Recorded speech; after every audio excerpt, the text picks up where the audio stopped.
3 राज्यों में बीजेपी की जीत पर सबसे बड़ा खुलासा, कैसे बदल दिया गया जनादेश।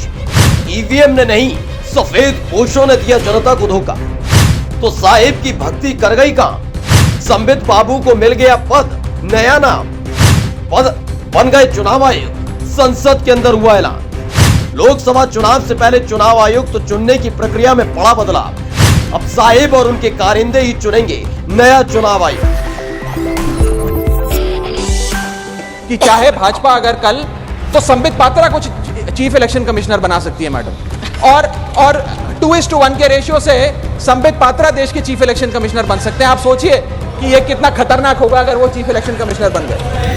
ये कोई हंसी मजाक का मुद्दा कतई नहीं है, ये खुलासा है सबसे बड़ा, अगर इसे गंभीरता से सुन लिया जाए तो, जिसे बड़े ही सहजता के साथ आम आदमी पार्टी के सांसद राघव चड्ढा ने खोल कर रख दिया कि अपने ही देश की संवैधानिक संस्थाओं को अपना गुलाम बना लेने वाले भक्तों के मुंह बोले महामानव की नजर चुनाव आयोग पर गड़ गई। यही वजह है कि चुनाव आयुक्त की नियुक्ति से जुड़ा विधेयक संसद में रखा गया, जिसके मुताबिक देश के मुख्य न्यायाधीश को पैनल से हटा दिया गया है। यानी विधेयक पास हो जाने के बाद चुनाव आयुक्त की नियुक्ति में उनका कोई अधिकार नहीं होगा, जबकि अपनी पसंद का चुनाव आयुक्त बनाए रखने के लिए उस पैनल में पहले से ही प्रधानमंत्री हैं और मुख्य न्यायाधीश की जगह एक कैबिनेट मंत्री को लाने का प्रस्ताव रखा गया।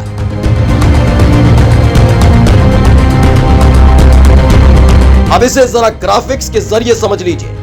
3 सदस्य चुनाव आयुक्त की नियुक्ति फाइनल करेंगे, जिसमें प्रधानमंत्री, कैबिनेट मंत्री और लोकसभा में नेता प्रतिपक्ष होंगे। अगर मोदी अपने किसी खास को चुनाव आयुक्त बनवाना चाहते हैं तो प्रधानमंत्री खुद मोदी हैं, तो वो अपने करीबी को वोट करेंगे। कैबिनेट मंत्री भी पीएम के खिलाफ नहीं जा सकता, तो वो भी बीजेपी के लाडले को वोट करेगा। बस नेता प्रतिपक्ष बीजेपी के उस लाडले के खिलाफ वोट करेगा।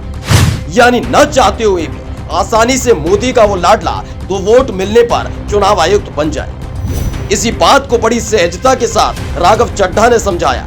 यही नहीं, इसमें एक पहलू यह भी है कि जो 3 राज्यों में प्रचंड बहुमत मिलने के बाद लोग ईवीएम और चुनाव आयोग पर उंगली उठा रहे हैं, उनकी हिम्मत नहीं होगी कि वो सवाल पूछ सके। इस नए प्रस्ताव को लेकर कानून मंत्री अर्जुन राम मेघवाल का ज्ञान सुन लीजिए। वो कहते हैं कि मुख्य चुनाव आयुक्त और अन्य चुनाव आयुक्तों की सुरक्षा के लिए विधेयक में एक प्रावधान जोड़ा गया है। विधि और न्याय मंत्री ने कहा कि अगर मुख्य चुनाव आयुक्त और अन्य चुनाव आयुक्त ड्यूटी के दौरान कोई आदेश देते हैं तो न्यायालय उनके खिलाफ कोई कार्रवाई नहीं कर सकता। यानी जो फैसला चुनाव आयुक्त ने किया वही आखिरी होगा, कोई चुनौती नहीं देगा, कोई सवाल नहीं पूछेगा। अब ये बताना तो बेईमानी होगा कि केंद्र की सत्ता में कौन बैठा है और फिर किसकी पसंद का चुनाव आयुक्त देश में नियुक्त होगा।